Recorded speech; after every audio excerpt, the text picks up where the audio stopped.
আসসালামু আলাইকুম, সবাইকে স্বাগতম। এই ভিডিওতে আমরা কারিগরি শিক্ষা বোর্ডের এই লোগোটিকে ডিজাইন করব। লোগোটিকে আমি সাইডে রেখে দিলাম। প্রথমে পেন টুল দিয়ে একটি স্ট্রেট লাইন নিব। এবার এই লাইনটিকে রোটেট টুলের মাধ্যমে অল্টার প্রেস করে এখানে ক্লিক করলে আমার রোটেট অ্যাঙ্গেলটি চলে আসবে। এখান থেকে 6 ডিগ্রি দিয়ে কপি দিব। তো এরকম আমার 10টি লাইন দরকার, তার জন্য কন্ট্রোল ডি প্রেস করে 10টি লাইন নিয়ে নিচ্ছি। 6, তো 10টি লাইন হয়ে গেছে। এবার পেন টুল দিয়ে এখানে একটি কার্ভ নিব।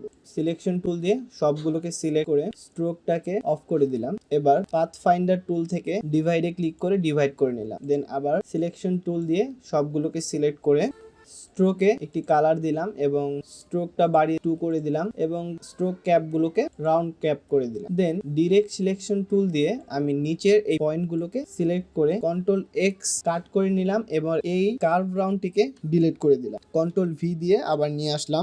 স্ক্রিন ফিট করার জন্য কন্ট্রোল 0 প্রেস করলাম। এবার সবগুলোকে সিলেক্ট করে রোটেট টুলের মাধ্যমে অল্টার প্রেস করে এই অ্যাঙ্কর পয়েন্টটিকে সিলেক্ট করলাম। এখান থেকে রোটেট অ্যাঙ্গেলে আমি 60 ডিগ্রি দিলাম, দেন কপি দিলাম। এভাবে কন্ট্রোল ডি দিয়ে আমি সম্পূর্ণ রাউন্ডটা কমপ্লিট করলাম।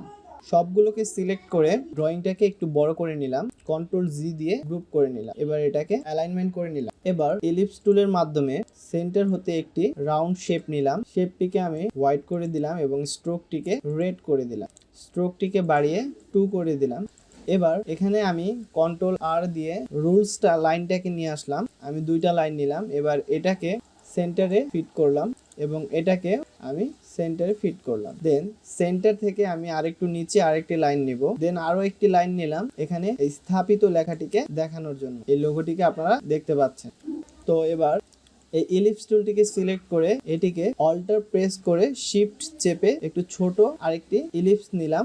কন্ট্রোল সি এবং কন্ট্রোল এ প্রেস করলাম আগে। দেন অল্টার শিফট চেপে এটিকে ছোট করে নিলাম। এবার এটির ফিল কালার এবং স্ট্রোক অফ করে দিলাম। দেন টেক্সট টুল থেকে টাইপ অন পাথ টুলটি সিলেক্ট করলাম। এবার এখানে আমরা বাংলা ফন্ট নেওয়ার জন্য বিজয় 52 থেকে প্রথমে আমরা ফন্টটি নিলাম সুটনি এমজে। এবার আমরা বিজয় 52 থেকে বিজয় ক্লাসিক সিলেক্ট করে দিলাম। এবার এখানে দেখতে পাচ্ছেন বাংলা লেখা চলে আসছে। তো আমরা এখানে লিখতেছি কারিগরি শিক্ষা বোর্ড। তো এবার লেখাটিকে অল সিলেক্ট করলাম কন্ট্রোল এ দিয়ে। এবার এটিকে বোল্ড করে দিলাম এবং এটির সাইজটাকে আমি বাড়িয়ে 40 করে দিলাম। এবার এটিকে অ্যালাইনমেন্ট করার জন্য আমি এই অ্যাঙ্করে সিলেক্ট করে এটিকে একটু বাড়িয়ে দিলাম। এবার এখান থেকে এটিকেও আমি বাড়িয়ে দিলাম। দেন আবার এটিকে আমি অ্যাডজাস্ট করে নিলাম। তো এটি অ্যাডজাস্ট হয়ে গেছে মোটামুটি। এবার নিচের লেখাটির পালা। সেম ভাবে আমি এই সার্কেলটাকে আবার সিলেক্ট করে কন্ট্রোল সি কন্ট্রোল এ দিলাম এবং টাইপ অন পাথ টুল দিয়ে সিলেক্ট করে এখানে ক্লিক করলাম। দেন এখানে আমি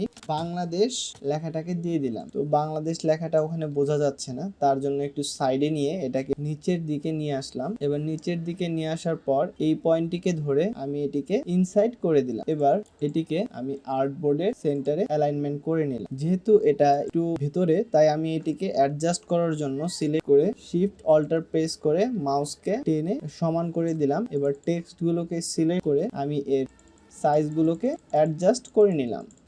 তো অ্যাডজাস্ট হয়ে গেছে। এবার এখানে স্থাপিত 1954 সাল এই লেখাটিকে বসাবো। তো সরাসরি টাইপ টুল সিলেক্ট করলাম। এখান থেকে স্থাপিত 1954 লেখাটিকে লিখে এটিকে আমরা এই মিডলে বসিয়ে দিলাম। অ্যালাইনমেন্ট করে নিলাম। তো এটি আরেকটু ছোট হলে ভালো হয়। সো 30 ঠিক আছে। তো এবার সাইডে দুটো রাউন্ড শেপ দেখতে পাচ্ছেন। আমি এলিপস টুল দিয়ে একটি রাউন্ড শেপ বানিয়ে নিচ্ছি।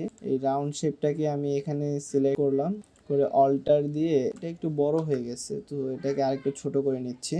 এবার অল্টার দিয়ে এখানে সিলেক্ট করে এই তিনটাকে একত্রে সিলেক্ট করে অ্যালাইনমেন্ট থেকে আর্টবোর্ডে আছে। সো আমি এখানে এটাকে আর্টবোর্ডেই ফার্স্টে করে নিই।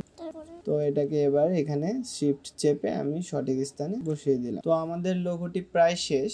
এখন আমাদের এই দুটো শেপ তৈরি করতে হবে। তার জন্য আমি প্রথমেই আমার লেখাটাকে ইংলিশ করে নিচ্ছি।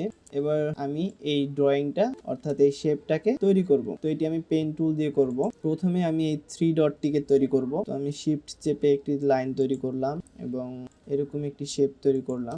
দেন সিলেকশন টুল দিয়ে শিফট অল্টার প্রেস করে আমি এটাকে এখানে সেট করে নিলাম। দেন কন্ট্রোল ডি দিয়ে আরেকটি করে নিলাম। এবার এই তিনটি শেপে আমি তো আমরা একটু আর্টবোর্ডটাকে বড় করে নিই। তো আমি আর্টবোর্ড টুলে গেলাম এবং এখান থেকে আর্টবোর্ডটাকে একটু বড় করে নিলাম। এবার সিলেকশন টুল দিয়ে দিয়ে আমি এটাকে এই তিনটাকে একসাথে ধরে এখানে নিলাম এবং এই লোগোটাকে এখানে রাখলাম। এবার আমরা সামনের দিকে ড্র করি। তো এখান থেকে স্ট্রেট লাইন আছে একটু ছোট, দেন তো এটা দেখতে পাচ্ছেন ফিল হচ্ছে, এখান থেকে ফিলটাকে আমি অফ করে দিই, স্ট্রোকটাকে ব্ল্যাক করে দিই। দেন এখানে একটি স্মল শেপ আছে। তো প্রায় শেষ হয়ে গেছে। তো এই তিনটাকে আমি আবারও ফিলটাকে স্ট্রোকে পরিণত করে দিলাম, স্ট্রোক করে দিলাম ফিল অফ করে। তো এবার এখানে ভিতরে তিনটি রেক্টেঙ্গুলার শেপ আছে, এগুলো আমি দিয়ে দিচ্ছি।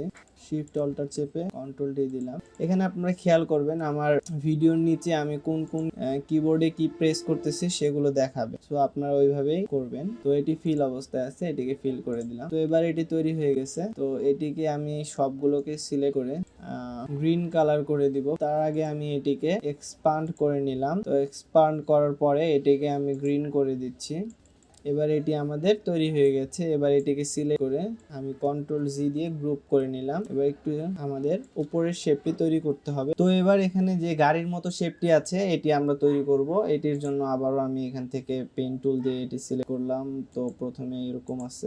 তো আমাদের সবগুলো হয়ে গেছে। এবার এইটিকে যেহেতু গ্রুপ করাই আছে, তো এটিকে ছোট করে নিয়ে এসে এটিকে আরো ছোট করতে হচ্ছে, এটিকে আমরা এখানে সেট করে দিলাম। এবার এই টেক্সট গুলোকেও আমি গ্রিন কালার করে দিব।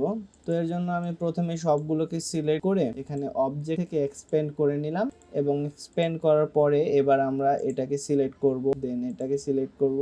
এই সবগুলোই যেহেতু গ্রিন আছে সবগুলোকে সিলেক্ট করে এখানে ফিল কালার থেকে গ্রিন করে দিব।